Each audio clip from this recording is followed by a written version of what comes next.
এই মুহূর্তে বারুইপুরে জনসভায় কি বলছেন বিরোধী দলনেতা শুভেন্দু অধিকারী দেখাবো আপনাদের। সিপিএম আর কংগ্রেস যারা কিছুদিন আগে এখানে ইনসাফ যাত্রা, এদের অভিধানে এই ডিওয়াইএফআই না কেই আছে, গায়ে দেয় না মাথায় মাখে আমি জানি না, এদের অভিধানের কোথাও আপনি কোন বাংলা শব্দ পাবেন না, উর্দু শব্দ। ইনসাফ যাত্রা এ বাংলা টাংলাতে নাই এরা, এদের তো এমনি বাপ ঠাকুরদা সব চিনে থাকে জানেন। এরা পশ্চিমবঙ্গে লেনা দেনার কোন ব্যাপার নেই, এরা নেতাজিকে তজর কুকুর বলেছিল, রবীন্দ্রনাথ ঠাকুরকে বুর্জুয়া কবি বলেছিল। এদের ইতিমধ্যে 4 বার একসঙ্গে বিরিয়ানি খাওয়া হয়েছে। পাটনাতে বিরিয়ানি খেয়েছে, বাঙ্গালুরুতে বিরিয়ানি খেয়েছে, মুম্বাইতে বিরিয়ানি খেয়েছে, আর কিছুদিন আগে সোনিয়া গান্ধীর সঙ্গে মমতা ব্যানার্জির সঙ্গে তার চোর কয়লা ভাইপোর সঙ্গে দিল্লিতে বসে সীতারাম ইয়েচুরি মানে মীনাক্ষীর জ্যাঠা তিনি বসে ওখানে সমস্ত রকম করে এসে এখানে নাটকবাজি হচ্ছে। নাটকবাজি করে গেছেন বারুইপুরে। একদিকে তোলামূল, আপনাদের কিচ্ছু করতে হবে না, নিজেরাই নিজেদের গুঁতোগুতি করে মরছে। কিছুদিন আগে এখানে চন্দন মন্ডল, দিলীপ হালদাররা আছে।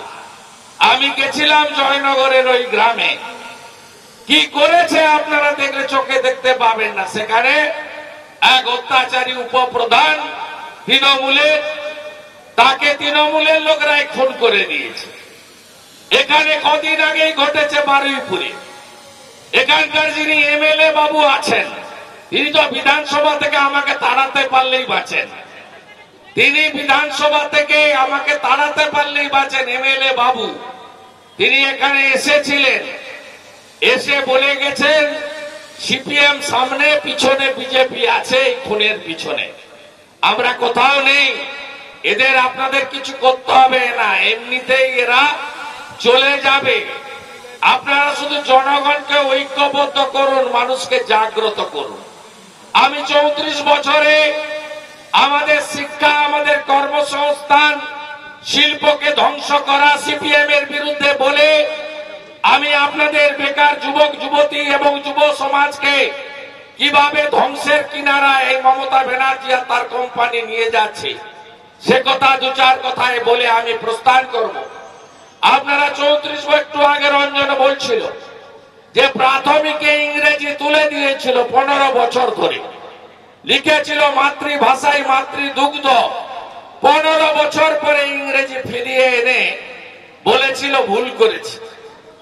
কম্পিউটার প্রচলন বন্ধ করে দিয়েছিল এই কমরেডরা, এবং পশ্চিমবাংলার শিল্পের যে সর্বনাশ হয়েছে তার শুরু এদের সময়কালে হয়েছিল। আপনারা জানেন 1 কোটি বেকার পশ্চিমবাংলায় সৃষ্টি করে 2 লক্ষ কোটি টাকা ঋণের বোঝা চাপিয়ে বাংলাকে ধ্বংস করে চলে গেছে। আপনি কলেজে স্কুলে যেখানে যাবেন সেখানে দেখবেন সিপিআইএম এর নেতাদের আত্মীয় স্বজনরা তারা সেই সময়কালে তারা চাকরি পেয়েছে। এ কথাটা সত্য। সিপিএম চাকরি পেয়েছে, তাদের নেতাদের ক্যাডারদের চাকরি দিয়েছে চিরকুটে, আর তৃণমূল চাকরিগুলো বেচেছে। অর্থাৎ কয়েনের এদিক যা ওদিক তাই। আপনার আমাদের এই বাংলায় কংগ্রেস টেস্টেড এবং রিজেক্টেড, সিপিএম টেস্টেড এবং rejected, Trinamool tested, would be rejected. Rejected এর পথে হ্যাঁ কি না বলুন? তৃণমূলকে কেউ ভোট দেবে? আর ভোট দেবে না তৃণমূলকে। তাই একমাত্র টেস্ট আপনারা বিজেপি সরকারের পাননি। আপনাদের হাতে স্মার্টফোন আছে, টিভি দেখেন, আপনারা বেড়াতে যান, তীর্থ করতে যান, আপনারা কামাখ্যা মায়ের মন্দিরে পুজো দিতে গিয়ে আসামের চিত্রটা দেখতে পাচ্ছেন, হেমন্ত বিশ্ব শর্মা কিভাবে পরিবর্তন করেছে। আপনারা উত্তরপ্রদেশে যখন যান, বেনারসে কাশীধামে যখন যান, অযোধ্যায় যখন যান, 22শে জানুয়ারির পরে তো আরো বেশি করে যেতে হবে। আপনারা উত্তরপ্রদেশের পরিবর্তন আপনারা দেখতে পেয়েছেন। আপনারা আপনারা মধ্যপ্রদেশের মহাকালে উজ্জয়িনীতে যখন যান, তখন মধ্যপ্রদেশে শিবরাজ সিং চৌহানের নেতৃত্বে বিজেপি সরকার কিভাবে পরিবর্তন এনেছে প্রতিটা ক্ষেত্রে আপনারা সেই জিনিস দেখে এসেছেন বাংলার মানুষ। তাই বাংলাতে একমাত্র বিকল্প, বিশ্বাসযোগ্য বিকল্প, নো সেটিং অপোজিশন এবং সুশাসন আর সুরক্ষা, এই দুটো যদি কেউ দিতে পারে সেটা ভারতীয় জনতা পার্টি পারবে। আমাদের দুটো লক্ষ্য, বাংলার মানুষকে সুশাসন দেওয়া আর বাংলার মানুষকে বিশেষ করে মা বোনেদের, সংখ্যালঘুদের, দলিতদের, জনজাতিদের, প্রান্তিক মানুষদেরকে, সুন্দরবনে থাকা মানুষদেরকে সুরক্ষা প্রদান করা। এই দুটো কাজ যদি কেউ করতে পারে, ডবল ইঞ্জিন সরকার পারবে, নরেন্দ্র মোদীর আশীর্বাদ ধন্য সরকার পারবে, রাষ্ট্রবাদী সরকার পারবে, বিজেপি পারবে, অন্য কেউ পারবে না। তাই আপনাদের কাছে আমি বলবো যে পশ্চিমবঙ্গে বেকার যুবক যুবতীদের অবস্থা কি? অবস্থা ভয়ঙ্কর। পশ্চিম বাংলার এই বর্তমান মুখ্যমন্ত্রী, যিনি আমার কাছে নন্দীগ্রামে 1956 ভোটে হেরেছেন, মানে কম্পার্টমেন্টাল মুখ্যমন্ত্রী, সেই মুখ্যমন্ত্রী ভোটের আগে বলেছিলেন যে আমি ডবল ডবল চাকরি দেব। আপনি বলুন তো, বিগত দিনে আজ থেকে 50-100 বছর আগে বাড়ির ছেলেকে মেয়েকে শিক্ষাদান করা হতো কেন? তার জ্ঞানার্জনের জন্য। এখন শিক্ষাদান করা হয় কেন? যাতে সে একটি উপযুক্ত কর্মসংস্থান পায়, তার পরিবারের এবং সমাজের অর্থনৈতিক দায়িত্ব নিতে পারে। আপনি পশ্চিমবঙ্গে বলুন, গত 12.5 বছরে চাকরি কোথায়? কে চাকরি পেয়েছে? কেউ চাকরি পায়নি। আমি মমতা ব্যানার্জির মন্ত্রিসভার অত্যন্ত গুরুত্বপূর্ণ 3-4টি দপ্তরের মন্ত্রী ছিলাম। 4 বছরেরও বেশি সময় আমি মন্ত্রী ছিলাম।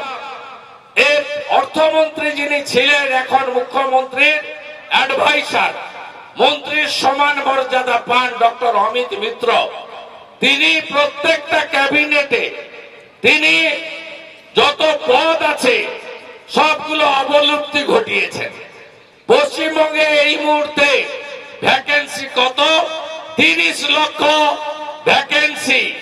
সরকারি কর্মচারী, পুলিশ, শিক্ষক, শিক্ষাকর্মী, অধ্যাপক সব মিলিয়ে 30 লক্ষের বেশি কর্মসংস্থান আজকে পশ্চিমবাংলায় রাজ্য সরকার করতে পারেনি। এর মধ্যে 6 লক্ষ পোস্ট অবলুপ্ত করা হয়েছে ক্যাবিনেটের সিদ্ধান্ত দিয়ে।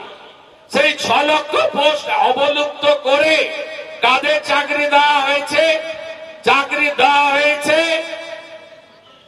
কন্ট্রাকচুয়াল, সর্বোচ্চ 12,000 টাকার বেতনের কন্ট্রাকচুয়াল, যাদের প্রতি বছর রিনিউয়াল হয়, পেনশন, পিএফ, গ্র্যাচুইটির কোনো ভবিষ্যৎ নেই। 12,000 টাকার অ্যাপয়েন্টমেন্ট হয়েছে 30,000। এই 30,000 কারা? 30,000 হলেন তারা যারা টাকা দিতে পেরেছেন ন্যূনতম 5 লক্ষ টাকা। আর কারা? যারা বিজেপির পতাকা ছিঁড়ে, বিজেপির মিছিল আটকায়, পঞ্চায়েতে পুলিশকে সাথে নিয়ে ভোট লুট করে, পৌরসভা ভোটে ইভিএম বদলায়। এই লোকগুলো কারা? আপনারা এখানেই জানেন, বারুইপুরে। এখানে কন্ট্রাকচুয়াল হিসেবে পুরসভাতে বলুন বা বিধায়ক যিনি আছেন তার সুপারিশে যারা যোগ দিয়েছে সব পার্টি ক্যাডার, নইলে টাকা নিয়ে চাকরি দেওয়া হয়েছে। পশ্চিমবাংলায় হচ্ছে একমাত্র রাজ্য যে রাজ্যে 1,500 টাকা বেতন পায় বোনেরা, প্রাণী মিত্রা। আজকে অ্যানিমেল হাজবেন্ডারি ডিপার্টমেন্টে কোন পশু চিকিৎসক দেওয়া হয়নি।